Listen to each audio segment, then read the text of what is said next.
It's almost Christmas, and, we're all thinking about the presents and the carols and all that warm, fuzzy stuff, spending time with family. But what if I told you that today we're going to be exploring kind of the dark side of the holidays? Ooh, that's a fascinating concept, isn't it? The contrast between all that joy we associate with Christmas and the potential for things to go very wrong. Exactly. Today we're going to be doing a deep dive into some real-life Christmas mysteries. The kind of stories that'll send shivers down your spine, even when you're sitting there sipping hot cocoa by the fireplace. Yeah. We've got news articles, court documents, even some first-hand accounts from people who are actually close to these cases. Wow. And our mission here today is to try and unravel the mysteries behind these cases. Look for clues, connect the dots, maybe even challenge some assumptions along the way. I like it. We're going to be exploring cases like a mother who vanishes on Christmas Day, a boy who disappears after a party with a mysterious Santa Claus, Oh, wow. a young mother tragically attacked just days before Christmas, a teenager shot and killed while driving home from a company party. Oh, no. And get this, sinister gifts that were left on doorsteps. These aren't your typical, holiday ghost stories either. Right. These are real events that have baffled investigators and left families searching for answers, sometimes for decades. It's a stark reminder that even during a time that's traditionally associated with peace and goodwill, there are still shadows lurking out there. Absolutely. First up, we have the disappearance of Patty Vaughn back in 1996. Picture this. It's Christmas morning in Lavernia, Texas. The kids are excitedly tearing into their presents. The house is buzzing with activity. But Patty, a 32-year-old mother of three, is nowhere to be found. Oh my gosh. She simply vanished. So what makes this case so unsettling is that there's no clear narrative. Her car was found abandoned miles away, seemingly untouched. But then back at her home, bloodstains were found, which suggests that something violent might have actually happened. So on the one hand, you've got her car left undisturbed. But on the other hand, there's evidence that suggests maybe a struggle took place. It's almost like we're looking at a puzzle with some crucial pieces missing. Precisely. And that's what makes these cases so difficult to solve. Without any concrete evidence, investigators are left grappling with multiple scenarios. Did she leave on her own? Was she taken against her will? Was someone close to her involved? It's really hard to say. Yeah, you mentioned the possibility of her leaving willingly, but wouldn't that contradict the bloodstains that were found at her home? Like, how do investigators reconcile those two pieces of the puzzle? That's where the deep dive comes in, right? We have to look at every single angle. Maybe there was an argument. Maybe she was injured and fled. Or maybe someone tried to stage a scene to make it look like she left voluntarily. There are so many possibilities, and each one needs to be thoroughly examined. It's just incredibly sad to think about her children, who were very young at the time, growing up without their mother, always wondering what happened to her. Absolutely. And, it really underscores the devastating ripple effect that these unsolved cases can have. The lack of closure can be incredibly difficult for those left behind. It's not just about finding the perpetrator. It's about providing answers and a sense of peace to the victim's loved ones. Okay, so we've got a missing mother, a scene that doesn't quite add up, and a family left with more questions than answers. What about the investigation? Were there any leads, any suspects? There were a few persons of interest that they investigated, but nothing concrete ever emerged. A neighbor reported hearing a loud argument coming from Patty's house the night before she disappeared that they couldn't identify the other voice. There was also a mysterious phone call that she received Christmas Eve, but the caller was never identified. So it sounds like investigators were dealing with a lot of loose ends, a lot of what-ifs, but no clear direction to follow. Exactly, and that's often the case with these types of disappearances, shrouded in mystery, making it difficult to separate fact from fiction. Now let's fast forward a few years. We're in Denver in 2001. Another Christmas gathering, another unsettling disappearance. But this time there's a Santa Claus involved. And it's not the jolly, bearded fellow you'd expect. Oh, no. This is the Merlin family Christmas party. And this anonymous Santa shows up, nobody knows who hired him, and he whispered something to one of the young boys before leaving with him. And shortly after that, the boy walks outside and is never seen again. I think about the psychological impact of this, especially on children. It plays on our ingrained trust in figures like Santa Claus, right, who represents safety and happiness, especially during the holidays. It's like a nightmare scenario, taking that symbol of joy and twisting it into something sinister. You said that nobody knew who hired the Santa. That's right. Nobody at the party claimed to have arranged for Santa to be there, which immediately raises red flags. It suggests premeditation, someone deliberately inserting themselves into this festive gathering for unknown reasons. Did anyone see where they went, the boy and this mysterious Santa? Unfortunately, no. There was a lot of commotion at the party, and it wasn't until a while later that anyone even noticed the boy was missing. And the Sando, was he ever identified? Did anyone come forward claiming to know who he was or why he was there? No, he seemingly vanished into thin air, leaving behind more questions than answers. It's as if he materialized for this one sinister purpose and then disappeared back into the shadow. It's like something out of a dark fairy tale, a story meant to warn children about the dangers lurking in the shadows, even during a time meant for celebration and joy. It's a chilling thought, isn't it, that something so innocent as a Christmas party could be used as a cover for something so sinister. And it makes you think, how vulnerable are we during the holidays, when our guard is down and we're focused on celebration and togetherness? Yeah, these disappearances both happening during holiday gatherings, it's unsettling to think that someone might be exploiting those moments of joy and distraction for their own twisted purposes. Exactly. It's a stark reminder that predators often use moments of vulnerability to their advantage, and it underscores the importance of being aware of our surroundings even when we're in seemingly safe and familiar environments. So we had these two disappearances, both shrouded in mystery and unanswered questions. It's like a pattern is emerging, these seemingly ordinary Christmas celebrations disrupted by sudden, inexplicable disappearances. Do you see a connection here, something that links these two cases beyond the holiday setting? Well, the common thread is definitely the exploitation of the holiday season. The way these perpetrators use the festive atmosphere as a smokescreen for their actions. But beyond that, it's difficult to say for sure without more evidence. Okay, fair enough. It's all very strange and unsettling. But let's shift gears for a moment and look at a case that, unfortunately, doesn't involve a disappearance but is equally disturbing. The case of Tracy Mertens in 1994 is December 23rd, just days before Christmas, and Tracy, a young mother, is attacked in her Birmingham flat. And it wasn't just an assault. They doused her in gasoline and set her on fire. The level of brutality in this case is shocking, and the fact that it happened so close to Christmas adds another layer of tragedy. The holidays are supposed to be a time of joy and celebration, but for Tracy and her loved ones, it became a time of unimaginable pain and loss. It's horrific, and what makes this case even more complex are Tracy's dying words. She kept repeating, "Where is Joey?" The attackers also asked her that repeatedly before setting her ablaze. It turns out Joey was Tracy's boyfriend.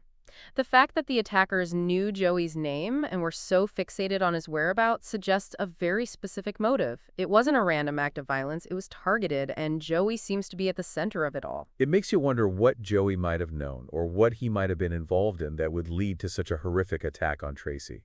Did he have enemies? Was he mixed up in something dangerous? Those are the questions that investigators were trying to answer, but unfortunately, Joey claimed to have no idea why anyone would target Tracy, let alone know his name.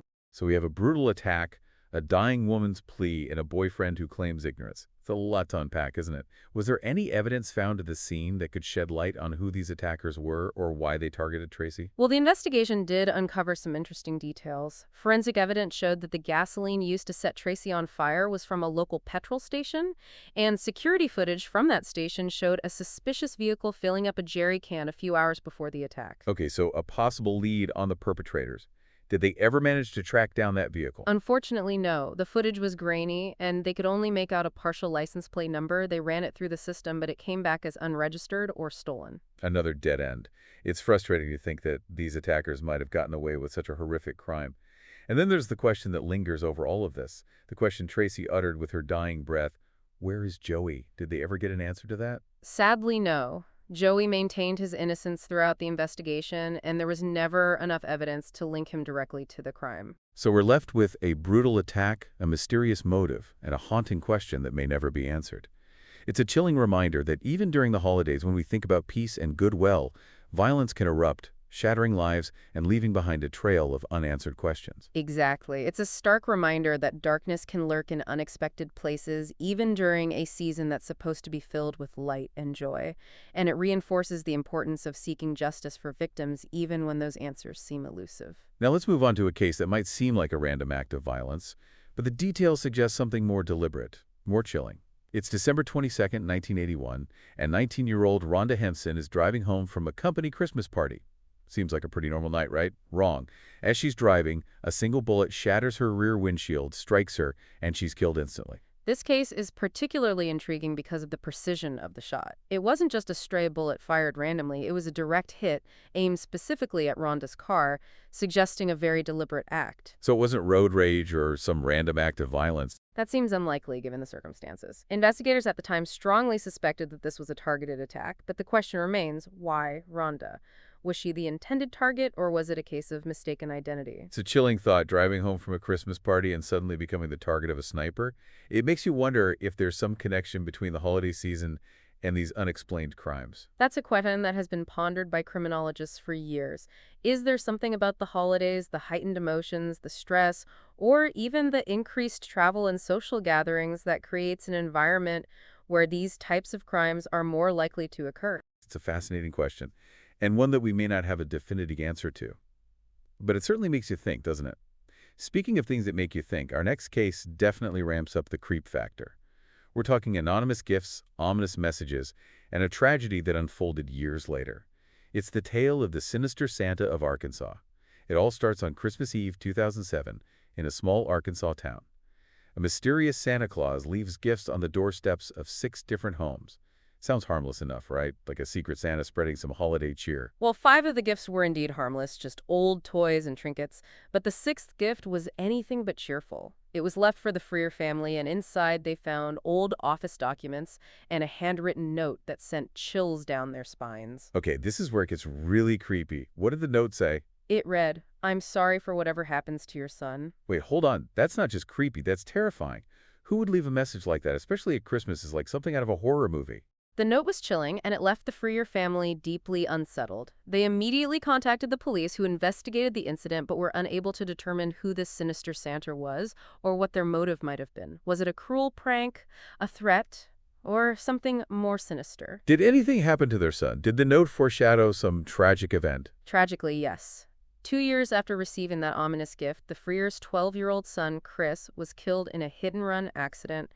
The driver never stopped, and the car was never found. Wow, that's awful. So was the note a prediction? A curse? Or just a horrifying coincidence? It's impossible to say for sure. Some might dismiss it as a bizarre coincidence, while others might see it as evidence of something darker at play. But regardless of the explanation, the fact remains that the Freer family received a chilling message that seemingly foreshadowed their son's tragic death 2 years later. It's all so unsettling. It makes you wonder about the darkness that can lurk beneath the surface of seemingly happy occasions. We associate Christmas with joy, family, and togetherness. But these cases remind us that even during this festive season, darkness can intrude, leaving behind mysteries, tragedies, and a sense of unease that can linger long after the holidays are over. Yeah, it really is a lot to process, isn't it? All these cases centered around Christmas, it really makes you wonder, are these just unfortunate coincidences, or is there something darker, more sinister at play here? Almost like the holiday season itself becomes a character in all these stories, like this eerie backdrop against which all these dark events unfold. Yeah, you're absolutely right. The holiday setting definitely adds this layer of, I don't know, irony and tragedy to these cases. We expect Christmas to be a time of joy and peace and family togetherness. But these stories, they kind of shatter that illusion, revealing this darker side to the season. It's a good reminder that even during, the most festive times, we can't ignore the potential for darkness. But before we wrap up today, I wanted to touch on one more aspect of these cases that I think is important. We've talked about the victims and the families that are left behind and the mysteries that still surround these events. But what about the impact on the investigators, the people who dedicate their lives to solving these puzzles, seeking justice for, those who have been harmed? Oh, that's a really important point. These cases, they really take a toll on investigators, both emotionally and psychologically.